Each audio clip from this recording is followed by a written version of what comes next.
ఇకపై ఇసుక బహిరంగ వేలం నిర్వహిస్తామని చెప్పి రాష్ట్ర ప్రభుత్వం చెప్తా ఉంటే అక్రమ మైనింగ్ కేసు బీఆర్ఎస్ నేత అరెస్టు. అక్రమ మైనింగ్ కేసులో పటాన్చెరు బీఆర్ఎస్ ఎమ్మెల్యే గూడెం మైపాల్ రెడ్డి తమ్ముడు గూడెం మధుసూదన్ రెడ్డిని పోలీసులు అరెస్ట్ చేశారు. ఇక విషయం తెలుసుకున్న మధు అనుచరులు పెద్ద సంఖ్యలో పోలీస్ స్టేషన్ చేరుకొని పెద్ద ఎత్తున నినాదాలు వీరంగం సృష్టించారంటూ ఒక వార్తను చూస్తాను.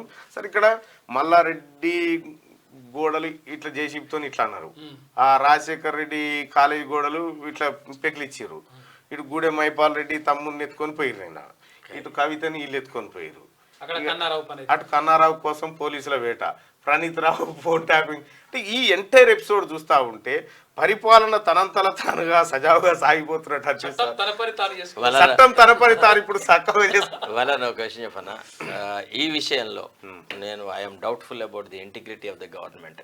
ఎందుకు అంటే ఎంతైతే ఈ రాష్ట్రాన్ని కొల్లగొట్టిన వాళ్ళు ఉన్నారో వాళ్ళ పట్ల ఎంతైతే అకుంఠితమైన దీక్షతో పనిచేయాలో అట్లా జరగలేదు.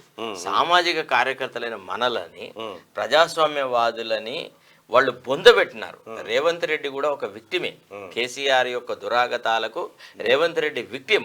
ఆయనను ఓటుకు నోటు కేసులో బంధించడం కానీ, లేకపోతే జన్వాడ కేసులో పట్టడం కానీ, పెళ్లికి అటెండ్ చేయలేకపోవడం. అయితే ఇప్పుడు ఎంత కసితో పనిచేయాలి రేవంత్ రెడ్డి గారు. మరి ఈ మళ్ళీ ఇంకోటి ఏంటంటే దరిద్రం ఎక్కడ వస్తుందంటే, ఈ కంచరగాడిదలందరినీ తీసుకొచ్చి కాంగ్రెస్ లో ఎందుకు చేర్పిస్తున్నారు? కాంగ్రెస్ లో కార్యకర్తలు తక్కువైనారా, నాయకులు తక్కువైనారా? వీళ్ళు లేకుంటే మనం గెలవమా? మన 6 గ్యారంటీలు ఉత్తయ్యేనా? మన ఎన్నికల మేనిఫెస్టో వృధానేనా? మనలో అంత చిత్తశుద్ధి లేదా? ఒకటి నాకు ఒకటి, ఇక గెలుపు గుర్రాలు ఈ ఒక టాపిక్ ఏం చేస్తారంటే గెలుపు గుర్రం అవుతుందండి. ఈ గుర్రమే ఆయన పార్టీలు ఉంటే ఓటమి గుర్రం, ఇళ్ళకి రాగానే గెలుపు గుర్రం ఎట్లా అవుతుంది? ఒకటి ఆలోచించాలి. తర్వాత ఇంకోటి ఏంటంటే, ఇంకొకటి ఒక వైవిధ్యం ఏముందంటే మల్లన్న గారు, ఒక పక్క దేశంలో కూడా ఇండియా గఠబంధన్ ఒక వాదన చేస్తుంది. ఏమని? ప్రతిపక్షాలను బలహీనంగా చేయడానికి, ప్రతిపక్షాలలో ఎక్కడైతే మంచి లీడర్లు ఉన్నారో వాళ్ళందరి మీద అవినీతి ఆరోపణలు మొదట చేయడము, ఈడీ ఐటీ ద్వారా బెదిరించడము, సిబిఐ ద్వారా బెదిరించడము, వాళ్లను బీజేపీలో చేర్చుకొని మళ్ళా వాళ్లకు అధికారం కట్టబెట్టడం. ఇతను మనము అశోక్ చవాన్ దగ్గర నుంచి మొదలెడితే అందరినీ, అజిత్ పవార్ ను, వాళ్ళని వీళ్ళని, హిమంత్ బిశ్వ శర్మ ఇట్లాంటి వాళ్ళందరినీ చేసినారు. చేసిన తర్వాత కాంగ్రెస్ వాళ్ళు ఏమన్నారు, మీ దగ్గర ఏమైనా వాషింగ్ మిషన్ ఉందా? మీ దాంట్లో వేయంగానే వాడు దూద్కే దులే హోతే క్యా అని అన్నారు.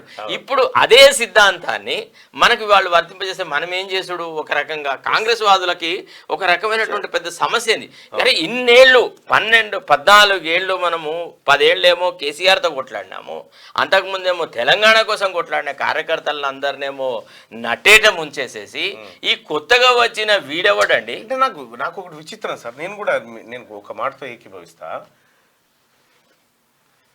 కేసీఆర్ పోటీ చేయమని బీఫామ్ ఇస్తా అంటేనే నేను ఓడిపోతా అని చెప్తాడు. కరెక్ట్. ఆడనే ఓటమి గుర్రం ఇదే. ఇక్కడికి వచ్చి నేను గెలుస్తాను. గెలుపు గుర్రం ఎట్లయితది అంటే మన కాంగ్రెస్ పార్టీ దమ్ము, కార్యకర్తల దమ్ము తప్ప ఈయన దమ్ము కాదు కాదా? ఇప్పుడు మనం పంట పండిస్తాము, వాడు నూర్చుకుపోతాడనేట. ఇప్పుడు నేను అడుగుతున్నాను ముఖ్యమంత్రి ఔచిత్యాన్ని. ఒక రకంగా నీవెందుకు జితేందర్ రెడ్డి ఇంటికి పోయినావు? ప్లీజ్, ఆయన పార్టీలో ఆయన టికెట్ ఇచ్చారు, ఇవ్వలేదు, ఏదో జరిగిపోయింది, అది ఆయన ఫైట్ చేసుకోవాలి కదా.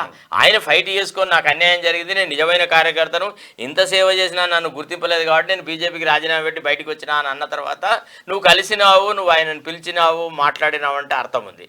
ఆయన అదే పార్టీలో ఉన్న దశలోపడ ఆయన గెలవడం ఏంది? ఈ రంజిత్ రెడ్డి ఏంది?